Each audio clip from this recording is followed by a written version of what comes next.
Good morning friends, मैं अंकित कुशवाहा आपका स्वागत करता हूं आपके अपने YouTube channel target with Avnesh में। जैसा कि हम लोग पढ़ रहे थे कथन एवं निष्कर्ष की 2 क्लासें हो चुकी हैं। बहुत ही सुंदर एकदम एक्सप्लेन किया है मैंने, बहुत अच्छे से कोशिश की है सारी चीजें आपको बेटा समझ में आ जाएं। उसी क्रम में पढ़ते हुए आज हम लोग तीसरी क्लास और इसकी लास्ट क्लास लेकर आए हैं। इसके बाद हम कोई नया चैप्टर स्टार्ट करेंगे अगली क्लास से।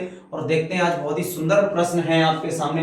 अगर आप हमारे चैनल पर पहली बार आए हैं तो हमारे चैनल को सब्सक्राइब अवश्य कर लें, और अगर ये वीडियो आपको बहुत अच्छा लगे, पसंद है और आपके एग्जाम के लिए हेल्पफुल लगे तो हमारे इस वीडियो को लाइक अवश्य कर दें। चलिए देखते हुए प्रश्नों की ओर बढ़ते हैं। और पहला प्रश्न हमारा आज का क्या है? आज का पहला प्रश्न ये है, और बेटा बहुत ही बढ़िया प्रश्न है ये, आपके कई बार एग्जाम में देखने को मिला है। जैसे कि अभी हाल ही में हुए एग्जाम वीडियो के पेपर में भी इस प्रश्न को देखा गया, और इसके पहले जीडी का जो एग्जाम हुआ था पिछली बार उसमें भी आपको ये देखने को मिला था। देखो प्रश्न कहना क्या चाहता है, कह रहा है कि एक दिन के क्रिकेट मैच में एक टीम द्वारा बनाए गए कुल रन 200 थे। इनमें से 160 रन स्पिनरों द्वारा बनाए गए। हुआ क्या बेटा, एक दिन कोई मैच हुआ, उसमें 200 रन टोटल बनाए गए। ओवरऑल कितने रन बनाए गए? कह रहे भैया ओवरऑल 200 रन बनाए गए। अब इसमें क्या हुआ, 160 रन जो बनाए गए वो स्पिनर द्वारा बनाए गए। बाकी के जो शेष रन बचे 40 वो भैया बल्लेबाजों ने बनाया, है ना। तो अब देखो आगे क्या कह रहे हैं, कह रहे हैं निष्कर्ष है टीम में 80% स्पिनर थे। क्या इस कथन से, इस डाटा से, और 200 रन में से 160 रन अगर स्पिनरों ने बना लिया, बाकी बल्लेबाज ने बनाया, तो क्या इतनी बात से आपको यह निष्कर्ष निकल सकता है कि इस टीम में 80% स्पिनर खेल रहे थे? नहीं, ये बात का यहां से निष्कर्ष नहीं निकाला जा सकता है कि 80% स्पिनर खेल रहे थे। ये भैया बिल्कुल गलत हो जाएगा। कह रहे शुरुआती बल्लेबाज स्पिनर थे, कह रहे शुरुआत में ये जो आए वही स्पिनर थे। क्या इतने डाटा से आपको ये पता चल रहा है कि शुरुआती बल्लेबाज स्पिनर थे या कैसे थे? कह रहे नहीं पता चल रहा, तो ये भी क्या हो जाएगा, गलत हो जाएगा। कह रहे 80% रन स्पिनर द्वारा बनाए गए।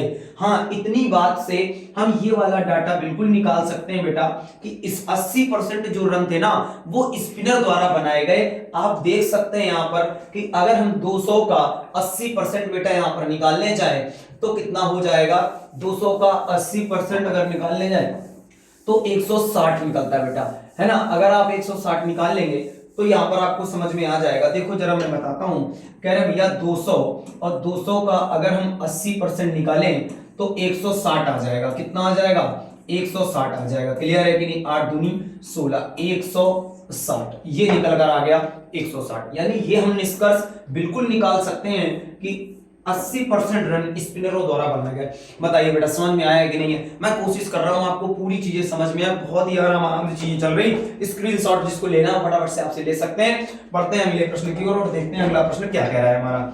ये रहा हमारा अगला प्रश्न। देखिए अगला प्रश्न को देखिए बेटा।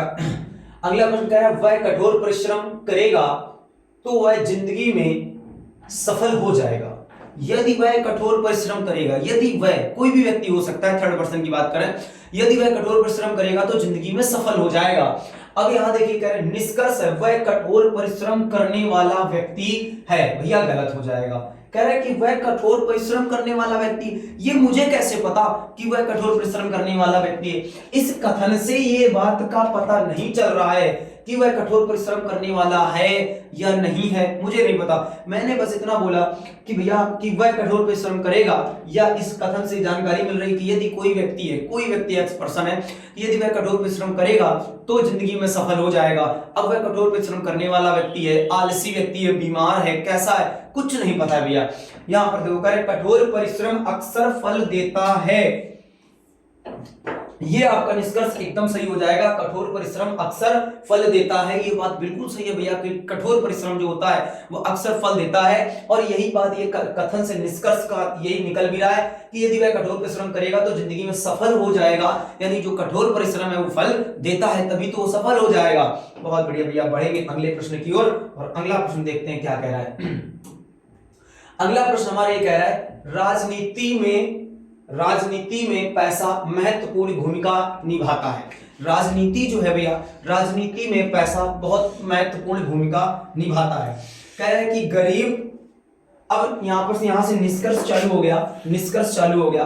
कह रहे गरीब कभी राजनेता नहीं बन सकता।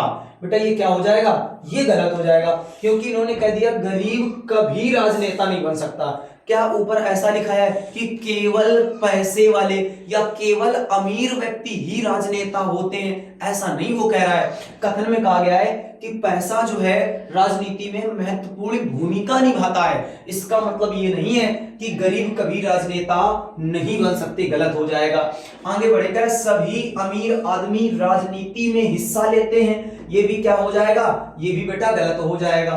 कह रहे हैं कि सभी अमीर व्यक्ति राजनीति में हिस्सा लेते हैं। ये बात का मुझे कथन से पता नहीं चल रहा है कि सभी व्यक्ति, जितने भी अमीर व्यक्ति हैं वो सब के सब राजनीति में हिस्सा लेते हैं। नहीं बेटा ऐसा नहीं है कि सभी के सभी राजनीति में हिस्सा लेते हैं। अगला देखो, अगला क्या कह रहे हैं, अगला इन्होंने बताया, अगला कह रहे हैं विपत्ति मनुष्य को बुद्धिमान बनाती है। अगला जो प्रश्न है वो बता रहे हैं कि जो विपत्ति होती है ना, विपत्ति मनुष्य को बुद्धिमान बनाती है। विपत्ति मनुष्य को बुद्धिमान बनाती है। बिल्कुल भैया समझ में आया। यदि आपके पास समस्याएं आएंगी तभी तो आप समस्याओं को सॉल्व करेंगे, और जब समस्याओं को सॉल्व करेंगे तो आपको उनको सॉल्व करने का तरीका भी पता चलेगा, है ना। कहते हैं कि जब आप हार से ही इंसान सीखता है ना, और हार के ही जीतने वाले को भाई साहब बाजीगर कहते हैं, है कि नहीं। और उस जीत का भी मजा नहीं है जब तक हारा ना जाए। जब इंसान हारता है और फिर जीतता है तो जीत की वैल्यू समझ में आती है। जैसे इस बार इंडिया वर्ल्ड कप हारी है ना, और अगली बार जब जीतेगी ना तो उसका जो मजा होगा वो अलग होगा। आज अब देखते हैं। कह रहे भैया गरीब समझदार है, गरीब समझदार है। क्या ये कथन से पता चल रहा है कि गरीब समझदार है? नहीं पता चल रहा है। क्या हो जाएगा, गलत हो जाएगा। कह रहे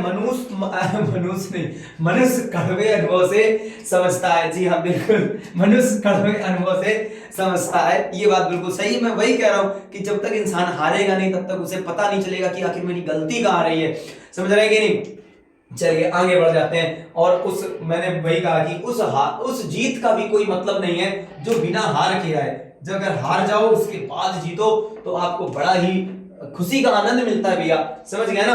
आपने देखा होगा एक बड़ा वीडियो वायरल हुआ था, कितना सच है कितना झूठ ये मुझे नहीं पता, लेकिन जो लोगों ने देखा या जो मैंने देखा बस वही कि जो वर्ल्ड कप जीते थे वो लोग तो ट्रॉफी के ऊपर पैर रख करके इस तरह की वीडियो वायरल हुए थे। सच्चाई क्या मुझे नहीं पता, बस जो मैंने देखा मैं उसकी बात कर रहा हूं। तो है ना वो सारी चीजें कि शायद है कि अगर वो बात सच है तो उन्होंने जो जीता और उसकी वैल्यू नहीं थी, अगर लग रहा है उनको तो क्या है कि ना उन्होंने कई बार ऐसा जीत लिया तो शायद है कि वैल्यू नहीं है।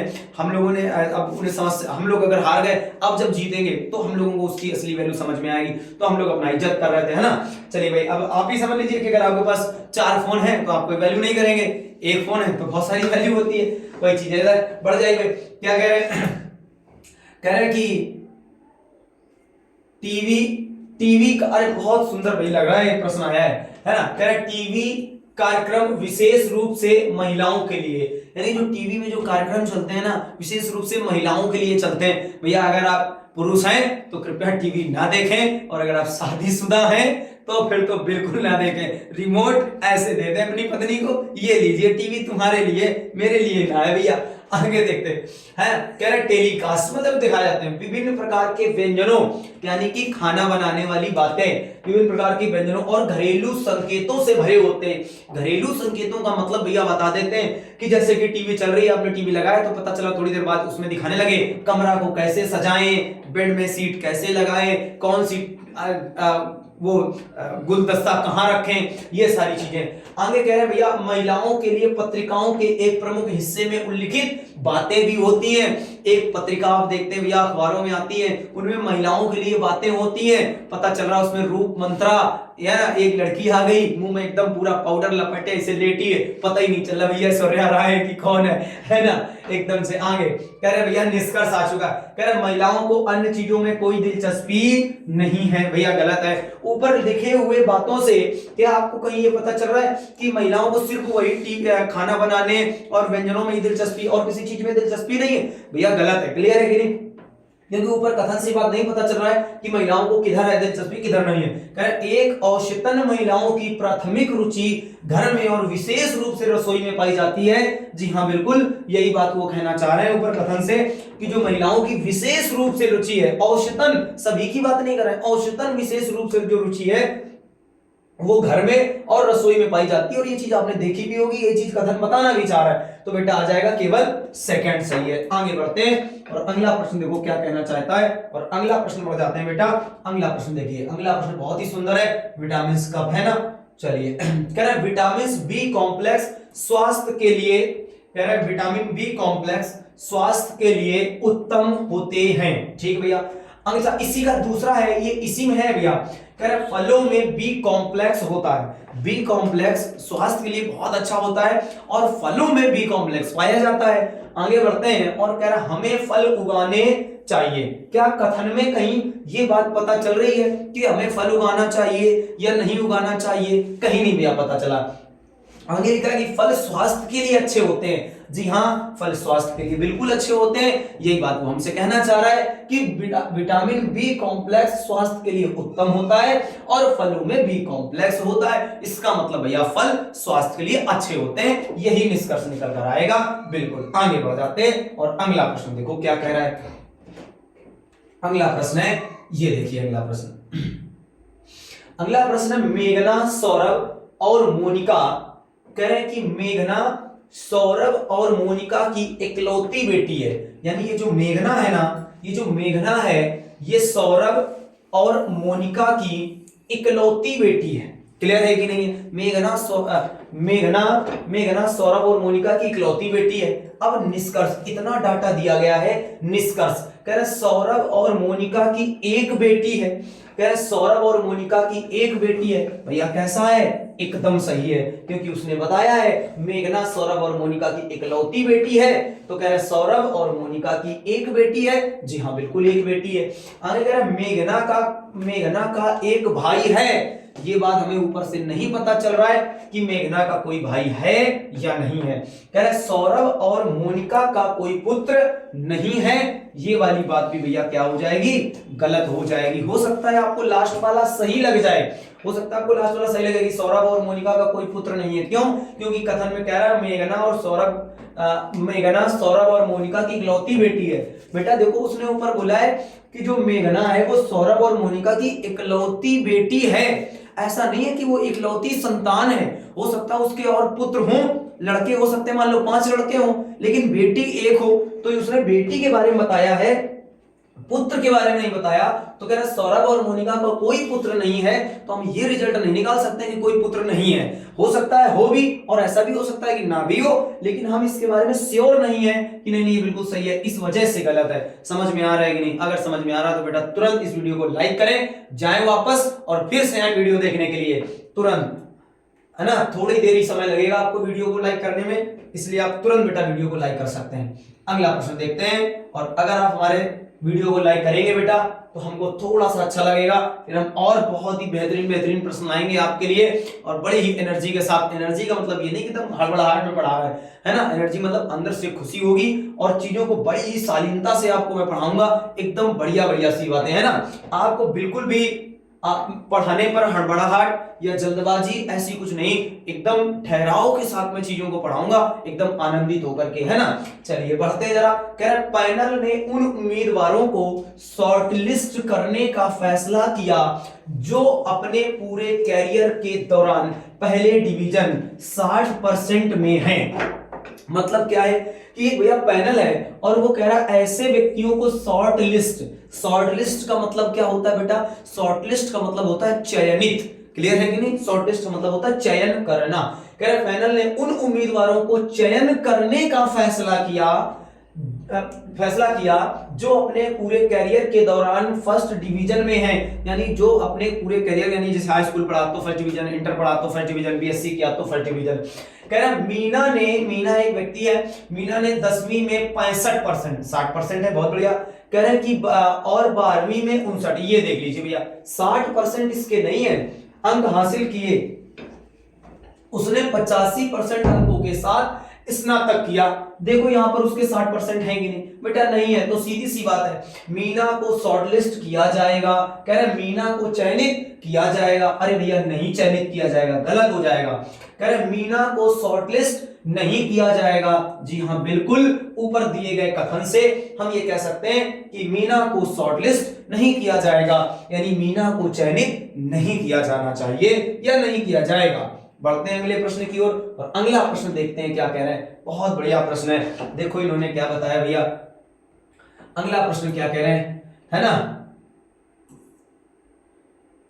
अगला प्रश्न इन्होंने बताया, कह रहे कि सुबह का व्यायाम स्वास्थ्य के लिए अच्छा होता है, सुबह का व्यायाम स्वास्थ्य के लिए अच्छा होता है।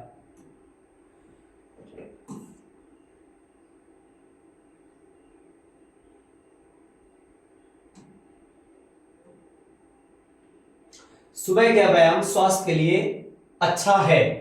निष्कर्ष है सभी स्वस्थ लोग सुबह व्यायाम करते हैं।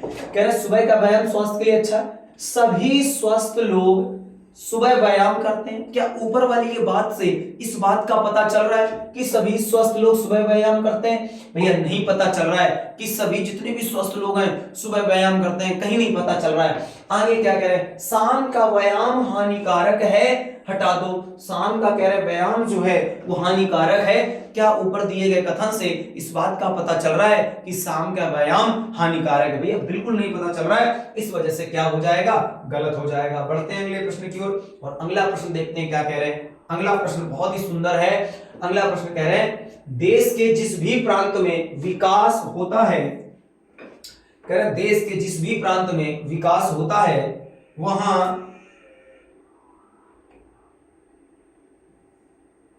वहां असमानता स्वतः उत्पन्न हो जाती है, जिसे रोकने का कोई भी उपाय नहीं है, बल्कि इसे केवल विकास की लागत पर ही रोका जा सकता है।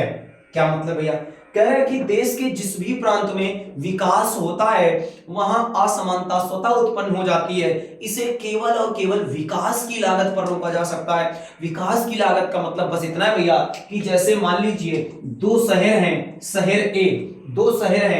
ए और दूसरा शहर है शहर बी, क्लियर है कि नहीं, शहर बी।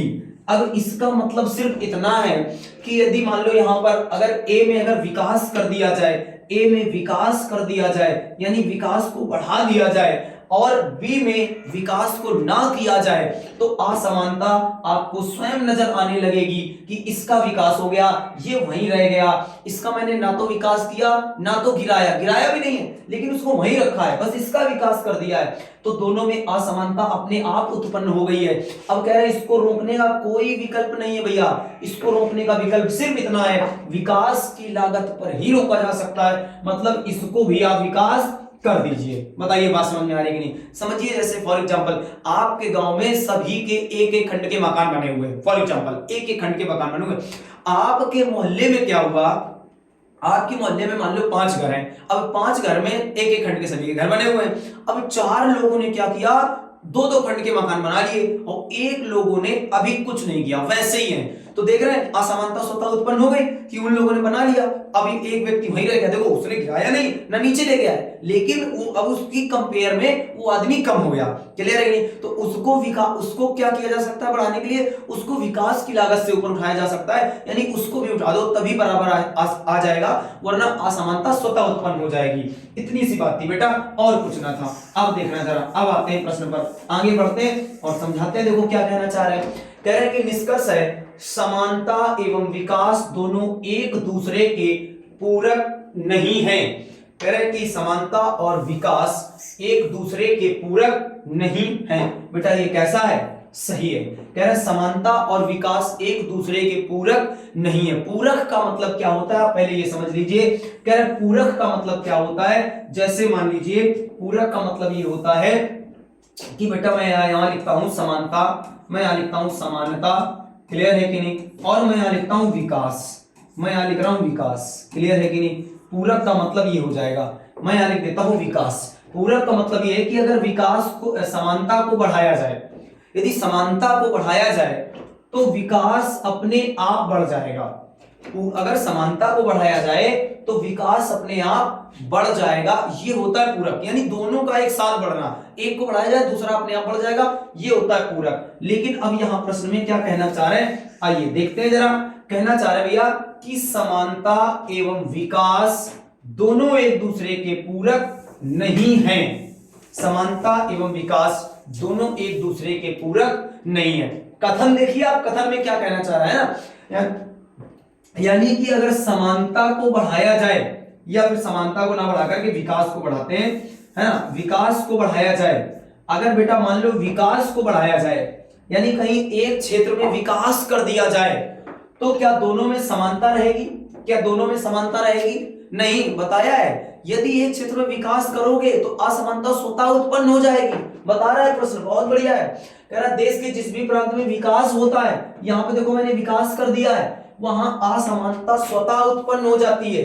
यानी बताओ असमानता उत्पन्न हो गई कि नहीं? तो वही कह रहा है कि विकास एवं समानता एवं विकास दोनों एक दूसरे के पूरक नहीं है। जी हाँ, बिल्कुल नहीं है। क्या विकास को बढ़ाओगे तो क्या समानता भी बढ़ेगी? क्या समानता भी बढ़ जाएगी? नहीं, असमानता बढ़ेगी, समानता नहीं बढ़ेगी, असमानता बढ़ेगी। क्लियर है कि नहीं? कह रहे हाँ भैया समझ में तो आ गया इतनी बात। आगे बढ़ो जरा, आगे बढ़ो। अगला देखो, अगला क्या बता रहा है भैया? अगला कह रहा है कि असमानता एवं विकास एक दूसरे के पूरक है। असमानता एवं विकास एक दूसरे के पूरक है। जी हाँ, ये भी बेटा कैसा है? सही है। यानी अगर विकास को बढ़ाओगे, यदि विकास को बढ़ाओगे तो क्या बढ़ेगा? असमानता बढ़ेगी। विकास बढ़ेगा तो असमानता बढ़ेगी, असमानता बढ़ेगी, इसका मतलब असमानता एवं विकास दोनों एक दूसरे के पूरक हैं। भैया दोनों सही हैं। बताओ बात समझ में आ रही है कि नहीं? बहुत बढ़िया एक्सप्लेन किया है ना? यानी इसका मतलब ये आ जाएगा दोनों सही हैं। मैं एक बार आपको टिक लगा देता हूं फटाफट से, है ना? ये भी सही है और ये भी सही है बेटा, दोनों सही हो जाएंगे। बताओ बात समझ में आ रही है कि नहीं? बहुत बढ़िया प्रश्न है ना? आगे बढ़ जाते हैं और अगला प्रश्न देखते हैं। अगला प्रश्न क्या कह रहा है बेटा? अगला प्रश्न ये कह रहा है भारत की अर्थव्यवस्था मुख्य रूप से वनों पर निर्भर है। क्लियर है कि नहीं? कह रहा भारत की अर्थव्यवस्था मुख्य रूप से वनों पर निर्भर है। अब निष्कर्ष है भारतीय अर्थव्यवस्था में सुधार के लिए पेड़ों को संरक्षित किया जाना चाहिए। कह रहा भारतीय अर्थव्यवस्था में सुधार के लिए पेड़ों को संरक्षित किया जाना चाहिए, है ना? जी हाँ, बिल्कुल संरक्षित किया जाना चाहिए, क्योंकि कह रहा है भारत की अर्थव्यवस्था मुख्य रूप से वनों पर निर्भर है। अगर भारत की अर्थव्यवस्था मुख्य रूप से वनों पर निर्भर है तो भैया भारत की अर्थव्यवस्था में सुधार के लिए पेड़ों को संरक्षित किया जाना चाहिए। ये निष्कर्ष हम बिल्कुल निकाल सकते हैं। क्लियर है? आगे बढ़े ना बढ़ेंगे। कह रहा है भारत चाहता है कि आर्थिक स्थिति में सुधार के लिए केवल वनों का रख रखाव हो। भैया ये गलत हो जाएगा कि भारत चाहता है कि अर्थव्यवस्था के सुधार के लिए केवल वनों का रख रखाव हो, नहीं, मुख्य रूप से उस पर निर्भर है। इसका मतलब ये नहीं है कि केवल वनों पर ही ध्यान दिया जाए, अन्य किसी पर ध्यान ना दिया जाए। इसलिए बेटा पहला सही है और सेकंड क्या हो जाएगा? सेकंड गलत हो जाएगा। बताइए बात समझ में आ रही है कि नहीं आ रही है? क्लियर है कि नहीं है? तो बेटा क्या हो जाएगा? सेकंड गलत हो जाएगा और ये पहला सही हो जाएगा। बताइए, चलिए बढ़ते हैं अगले प्रश्न की ओर और देखो अगला प्रश्न क्या कह रहा है। अगला प्रश्न आपका ये रहा है हमारा प्रतिभूति बाजार जोखिमों से भरा है ना? आप देखते होंगे भैया ऐड भी बहुत आता है ना, म्यूचुअल फंड वगैरह का, तो वही चीजें हैं यहाँ पर। कह रहे हमारा प्रतिभूति निवेश बाजार जोखिमों भरा है, निवेश करने से पहले अपने निवेश सलाहकार या एजेंट से सलाह ले। यानी जो कि हम पैसा अपना इन्वेस्ट करते हैं, म्यूचुअल फंड हो गया, है ना, या जो लोग ट्रेडिंग करते हैं उसमें पैसा लगाते हैं शेयर मार्केट में, कह रहा है कि हमारा जोखिमों भरा है, पैसा डूब सकता है। लेकिन अगर आप किसी एजेंट से लेते हैं, आप किसी सलाहकार से सलाह लेकर ये काम करते हैं तो आपको प्रॉफिट भी नजर आ सकती है। तो वही यहाँ पर क्या है, कह रहे हैं कि अपने निवेश सलाहकार या एजेंट से सलाह ले। कह रहे निष्कर्ष है किसी को प्रतिभूतियों में निवेश नहीं करना चाहिए। बेटा गलत है। मैंने क्या कहा था? कथन और कथन का मूल उद्देश्य अगर निष्कर्ष में दर्शाए तो वो सही होता है।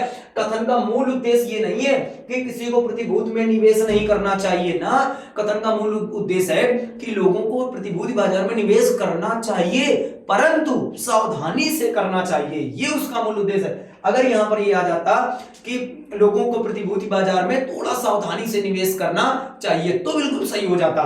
क्लियर है कि नहीं? ये देखो, निवेश सलाहकार निश्चितता के साथ बाजार के जोखिमों की गणना करते हैं। जी हाँ, ये बिल्कुल सही है कि जो निवेश सलाहकार है ना, वो बाजार में जोखिमों की गणना करते हैं, उनको सारी जानकारी रहती है। वही यहाँ पर ये कहना भी चाह रहा है कि यदि आप निवेश करना चाहते हैं तो अपने एजेंट से सलाह लें, उसके बाद में आप पैसा मार्केट में इन्वेस्ट करें। बहुत बढ़िया भैया, आगे बढ़ते हैं और अगला प्रश्न देखते हैं। क्या है, एक व्यक्ति को एक अच्छा गणितज्ञ, है ना भैया, देख लो कितना बेहतरीन प्रश्न है। कह रहा है एक व्यक्ति को एक अच्छा गणितीय विद्वान होने के लिए बुद्धिमान होना चाहिए। अच्छे गणितीय विद्वान ने लिखा है, विद्वान बातूनी और उबाऊ होते हैं। ये बात तो भैया सही है, जो गणितीय होते हैं ना इतने उबाऊ होते हैं, क्या ही बताएं तुमको, है ना।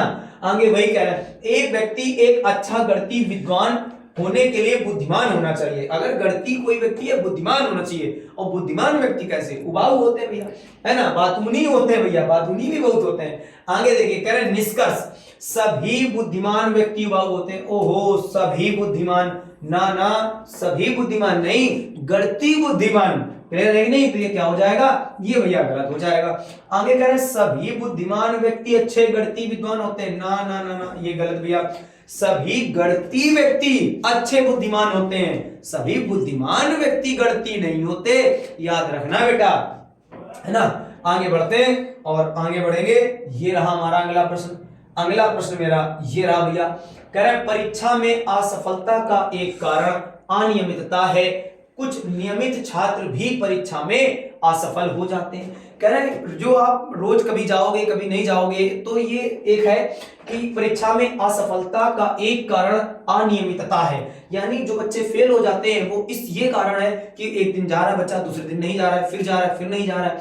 कह रहा है कुछ नियमित छात्र भी परीक्षाओं में असफल हो जाते हैं। बेटा फिर भी कुछ ऐसे बच्चे होते हैं जो बेचारे रोज कॉलेज जाते हैं या कोचिंग जाते हैं, लेकिन फिर भी वो क्या हो जाते हैं, फेल हो जाते हैं। आइए इधर पढ़ते हैं, सभी असफल छात्र नियमित हैं। गलत, बिल्कुल गलत, है ना, काट दो, बिल्कुल गलत। कह रहे भैया सभी असफल, जितने भी फेल हुए ना, वो सभी के सभी कैसे हैं, नियमित हैं ना। वो ये नहीं कह रहा है, कथन में कह रहा है भैया परीक्षा में असफलता का एक कारण अनियमितता है। यानी कि जो बच्चे इरेगुलर हैं वो तो फेल होते ही होते हैं, लेकिन साथ में कुछ ऐसे भी फेल हो जाते हैं जो बेचारे रेगुलर हैं। और ये कह रहा है कि सभी रेगुलर व्यक्ति असफल है यानी फेल हुए, तो गलत हो जाएगा। कह रहे सभी सफल छात्र नियमित नहीं होते हैं।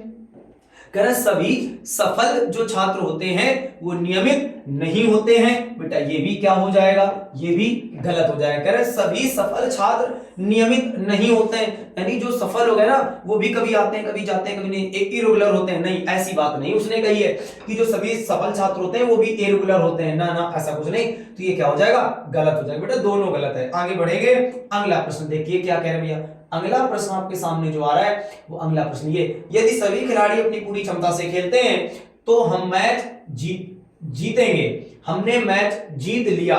बहुत बढ़िया भैया, है ना। कह रहे कि यदि सभी खिलाड़ी अपनी पूरी क्षमता से खेलते हैं तो हम मैच जीतेंगे, हमने मैच जीत लिया। कह रहे सभी खिलाड़ी अपनी पूरी क्षमता से खेले। बहुत बढ़िया, सभी खिलाड़ी अपनी पूरी क्षमता से खेले तभी तो हमने मैच जीता है। आगे कह रहे हैं कुछ खिलाड़ी अपनी पूरी क्षमता से नहीं खेले, ये हम नहीं कह सकते क्योंकि हमने मैच जीत लिया है, तो हमें पता है कि सभी खिलाड़ी अपनी पूरी क्षमता से खेले होंगे। यही यहां से निष्कर्ष निकाला जा सकता है। और बढ़ते हैं अगले प्रश्न की ओर। अगला प्रश्न देखो कितना सुंदर भैया। ये प्रश्न जो है अभी कुछ ही दिन पहले देखने को मिला है। तुम्हारा जो रेडियो ऑपरेटर का पेपर चल रहा था उस एग्जाम में ये प्रश्न देखने को मिला है। रेडियो ऑपरेटर के पेपर में, है ना, बच्चे बता रहे थे भैया ऐसा प्रश्न आया है जो आपने पढ़ाया था। और एक बार फिर आप पढ़ेंगे, जितने प्रश्न मैंने पढ़ाया है आप इनको एक बार बहुत अच्छे से पढ़कर जाइए और इन्हीं प्रश्नों से आपको एग्जाम में देखने को मिलेंगे।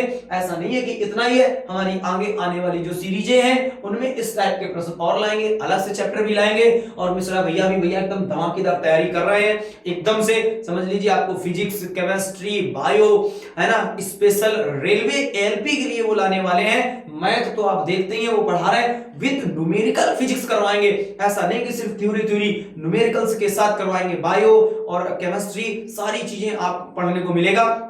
तो आप हमारे चैनल पर भैया लगातार बने रहे। और मैथ की अभी कुछ दिन बाद सीरीज आने वाली है जिसमें से टॉपिक वाइज डिस्कशन किया जाएगा। मैथ फुली एक्सप्लेनेशन, 1 2 3 4 मेथड आपको मिलेगा देखने के। ऐसा नहीं सिर्फ एक मेथड, जितने भी उससे संभव मेथड हो सकते हैं वो सारे के सारे आपको मिलेंगे टारगेट विद अवनेश पर। कहीं जाइएगा मत, लगे रहिए हमारे साथ, सफलता निश्चित है। आइए बढ़ते हैं और इस प्रश्न की ओर। क्या कह रहे हैं? कह रहे हैं यह पुस्तक कोई भी एक पुस्तक है, यह पुस्तक, कह रहे हैं यह पुस्तक एकमात्र पुस्तक है जो 1950 और 1980 के बीच भारत में गरीबी की समस्या पर ध्यान केंद्रित करती है। कह रहे हैं कोई एक पुस्तक है जिसका नाम है जेड पुस्तक, वह क्या करती है 1950 से लेकर के 1980 के बीच गरीबी की ओर अपना ध्यान केंद्रित करती है। और उसने कहा जेड एकमात्र पुस्तक है। आगे कह रहा है 1950 से पहले गरीबी का कोई प्रश्न नहीं था। बेटा मैं ये बात नहीं कह सकता हूं, ये गलत है कि कोई प्रश्न था कि नहीं था। प्रश्न तो बहुत सारा हो सकता है पर उसके लिए कोई पुस्तक नहीं थी। आगे बढ़ते हैं, कह रहा है 1950 और 1980 के दौरान भारत में गरीबी से संबंधित कोई अन्य पुस्तक नहीं है। जी हाँ, बिल्कुल कोई अन्य पुस्तक नहीं है। ये बात बिल्कुल सही है। कथन में भी यही बात बेटा बता रहा है वो कि उससे पहले कोई पुस्तक नहीं थी और ना ही है। बताइए बात समझ में आ रही है कि नहीं? बढ़ते हैं अगले प्रश्न की ओर। और ये रहा हमारा आज का लास्ट प्रश्न। बहुत बढ़िया, हम लोगों ने अच्छे से एंजॉय किया, हर चीजों को कायदे से एक्सप्लेनेशन किया है। आप कतई मत घबराइए, आगे भी आने वाले जो हमारे चैप्टर होंगे कोशिश करेंगे कि टॉपिक वाइज प्रैक्टिस हर चीज हम लाएं धीरे धीरे से। आप बिल्कुल परेशान ना होना। रेलवे के लिए अभी जैसे ही हमारा यूपी पुलिस हो जाएगा उसके बाद रेलवे के लिए बहुत बढ़िया सी सीरीजें आएंगी आपके लिए। बिल्कुल आप लगे रहिए हमारे चैनल में। अगर आप पहली बार आए हैं तो सब्सक्राइब करें, बेल आइकॉन जरूर प्रेस करें ताकि हर एक नया वीडियो आने वाले नोटिफिकेशन आप तक पहुंच सके। अगर ये वीडियो आपको पसंद आया है तो लाइक करें। Thank you.